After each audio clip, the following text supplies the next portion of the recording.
कभी आपको भी ऐसा महसूस हुआ है कि आपका दिमाग भारी हो रहा है, जैसे कि सर के अंदर कोई मोटर मुसलसल चल रही है, सोचें आती हैं रुकती नहीं और फिर सर पर बोझ या सर दर्द शुरू हो जाता है। और आप में से ज़्यादातर लोग ये सोचते होंगे कि ये या नींद की कमी है या थोड़ा सा स्ट्रेस ज़्यादा हो गया है, लेकिन असल में ये आपके दिमाग के ओवरलोड का सिग्नल है। मैं रोज़ाना ऐसे पेशेंट्स क्लिनिक में और दीगर जगहों पे देखता हूँ कि जिन्हें लगता है कि उनके सर का बोझ और कभी कभी उनका सर का दर्द फिजिकल प्रॉब्लम की वजह से है, हालांकि ये उनके ज़्यादा सोचने, ओवर थिंकिंग, नेगेटिव थॉट्स का साइड इफेक्ट है। आज मैं आपको बताऊंगा कि कैसे ओवर थिंकिंग, नेगेटिव थॉट्स और सर पर बोझ और मसल टेंशन का लिंक रियल है, इस कनेक्शन का साइंस कितना गहरा है और कैसे आप अपने दिमाग के प्रेशर, दिमाग के बोझ को नेचुरली कम कर सकते हैं। और मैं आपको 3 नेचुरल तरीके बताऊंगा कि जिससे आप अपने दिमाग के भारीपन को, सर पे बोझ को फौरन कम कर सकते हो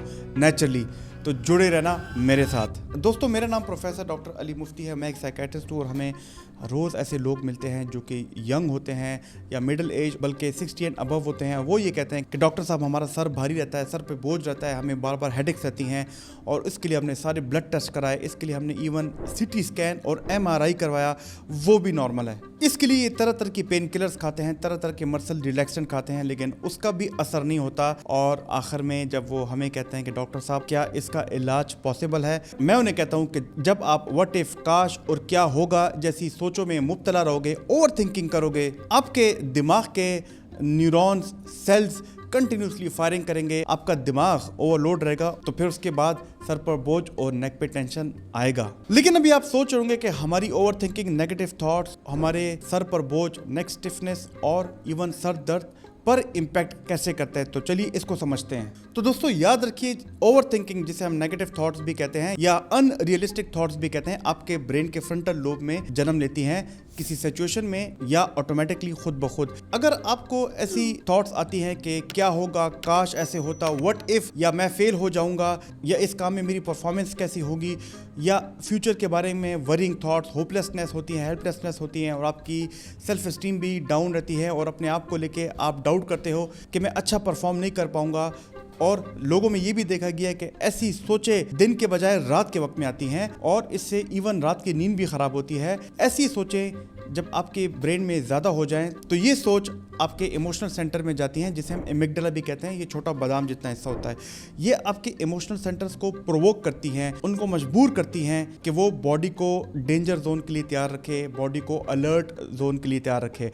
और जब आपका बॉडी अलर्ट जोन में जाता है तो आपकी बॉडी में प्रोड्यूस होती है कॉर्टिसोल। और कॉर्टिसोल एक ऐसा हार्मोन है जो कि आपकी बॉडी में शुगर ज़्यादा करता है और आपकी बॉडी को बताता है कि तुम डेंजर में हो। लेकिन इसके साथ साथ ये नेगेटिव थॉट्स आपके इमोशनल सेंटर को ये भी सिग्नल देती हैं कि आप अपनी बॉडी में 2 और हार्मोन्स, जिसे एड्रेनलिन और नॉन एड्रेनलिन कहते हैं, वो भी रिलीज करें। और इनकी वजह से आपके दिल की धड़कन तेज होती है और आपके बॉडी में जो आपकी खून की रगें होती हैं वो भी तंग होती हैं और इस वजह से आपके चेहरे पे सुर्खी आ सकती है, आपको एब्डोमिनल क्रैम्प्स आ सकते हैं, आपके हाथ लड़क सकते हैं और आपको हाथों पे और बॉडी पे पसीने आते हैं और आपको गूज बम्स भी हो सकते हैं। क्रॉनिक ओवर थिंकर्स के बारे में ये भी स्टडी आई है कि उनके ब्रेन में ग्लूकोज ज़्यादा यूज़ होता है और उनके ब्रेन में ऑक्सीजन की सप्लाई भी ओवर द ईयर्स कम हो जाती है।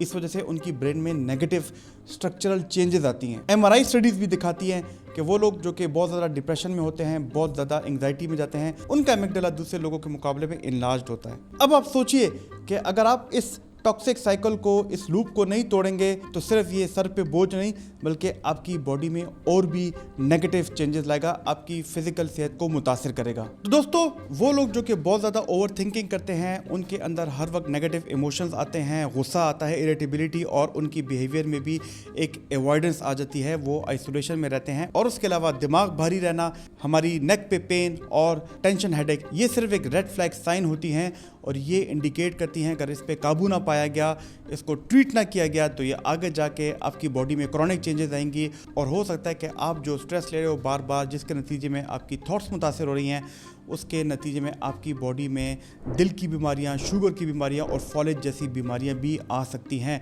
तो क्या इसका ब्रेक है, क्या इसका इलाज है, और वो भी नेचुरली? तो कैसे? मैं आपको बताने लगा हूँ ऐसे न्यूरो काम स्टेप्स कि जब भी आपको ओवर थिंकिंग हो तो आप उस पर ये अप्लाई कर सकते हो। सबसे पहले तो आता है डीप ब्रीदिंग, सांस लेना। तो यानी कि सांस लेने के तरीके को भी अब आपने सीखना है। इसमें 4 सेकंड सांस इनहेल करनी होती है, 7 सेकंड सांस को होल्ड करना और 8 सेकंड में सांस एक्सहेल करते हैं। और इसके साथ आपका डायफ्राम एक्सपैंड होता है, तो आपकी बॉडी के वेगस नर्व को एक्टिवेट करता है, जो कि आपकी एमिग्डाला को कहता है कि चिल हो जाओ, रिलैक्स रहो। आइए मैं एक्सरसाइज आपके साथ एक दफ़ा प्रैक्टिस ज़रूर करता हूँ।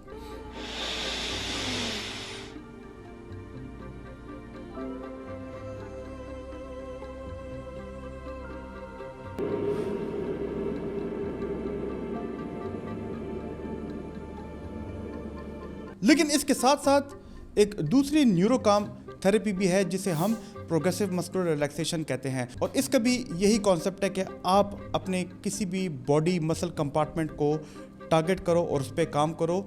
जैसे कि मैं अपने रिस्ट पे काम करता हूँ, 4 सेकंड इनको मैंने ज़ोर से दबाना है, 7 सेकंड मैंने अपनी स्ट्रेंथ को होल्ड रखना है और अगले 8 सेकंड मैंने आहिस्ता आहिस्ता अपनी इस कॉन्ट्रैक्चर, इस मसल को, स्टिफनेस को रिलीज़ करना है।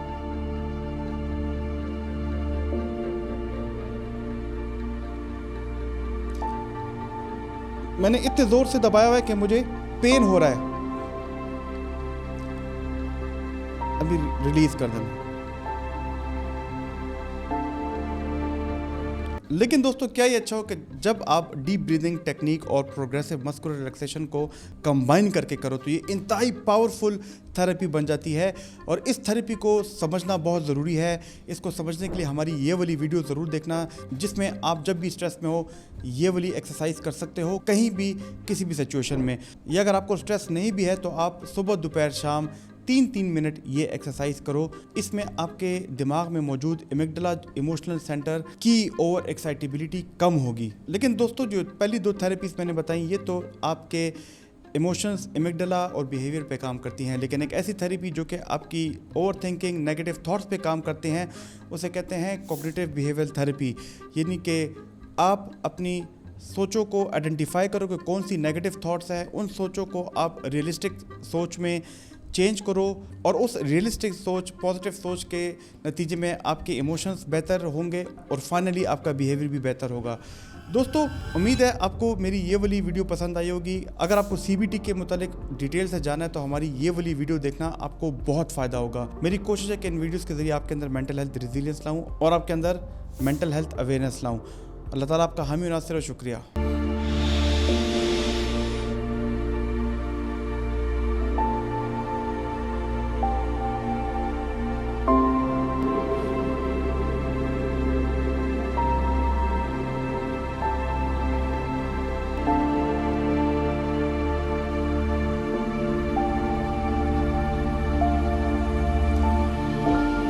मैंने इतने जोर से दबाया हुआ है कि मुझे पेन हो रहा है।